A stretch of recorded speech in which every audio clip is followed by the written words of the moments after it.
Po nakties garsiosiuose Kauno gatvių duobėse pražydo pienės, tiesa jos netikros vietoj žiedų atšvaitai. Pabodus klausytis verkšlenimų dėl apleistų gatvių, akcijos rengėjai surinko būrį kauniečių ir paženklino pačias pavojingiausias duobes. Savivaldybės valdininkai neslepia, jiems tai nepatinka. Kasdienė kelionė į darbą lyg iššūkis, taip apie savo miesto gatves kalba Kauno gyventojai. Prakirstos padangos, nuolat gendanti važiuoklio, kartais net įlenktas automobilio kėbulas vairuotojų jau nebestebina. Tačiau kol vieni dūsauja ir keikia valdžią, kiti sumanė pataisyti padėtį. Visas būrys pilietinės organizacijos Baltai juoda narių sugalvojo, kad pačias pavojingiausias Kauno duobes jie pažymės atšvaitais. Turim dieną prieš visą akciją sužymėtą žemėlapį, kur pažymėjom daugiau negu 150 duobių, tokių jau didelių, kuriuose galima tiek mašiną sugadinti ir ne tik ratą pramušti.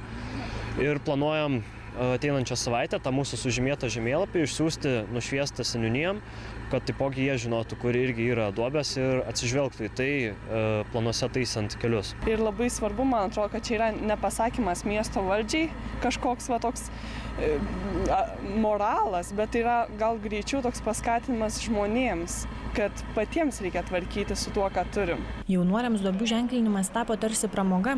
Kiekvienas ekipažas gavo žemėlapį, kuriame pažymėtas duobes jiems reikėjo rasti. Duobėse kauniečiai turėjo palikti po pačių sukonstruotą vadinamąją pienę. Jaunuoliai teigia, kad pienė atspari ir automobilių ratams, jos nenuplaus ir lietus. Paprasčiausia, iš šiukšlių mes paėmėme storą gumą, kurią radome šiukšlynuose, tarkim. Nusipirkome šlangos, atšvaistų ir juos sukabinome įtempėjais. Tokią pienę organizatorių teigimu gali pasidaryti kiekvienas, o savikaina nesiekia nė poros litų.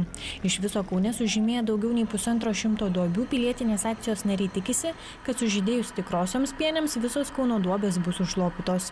Tačiau savivaldybės atstovų teigimu tokios svajonės neįtin realios. Praėjusią savaitę pradėję intensyvius duobių lopymo darbus, per artimiausią mėnesį valdininkai žada sutvarkyti 77 gatvių duobes. Tam prireiks 3 milijonų litų.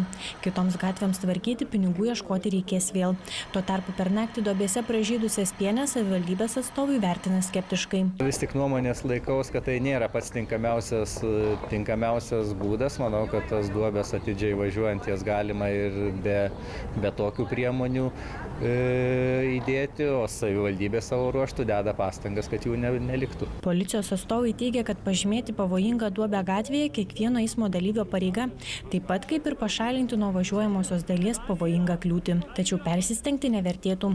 Kai kuriuose gatvėse vienas prie kito žybsintis atšvaitai gali ir blaškyti.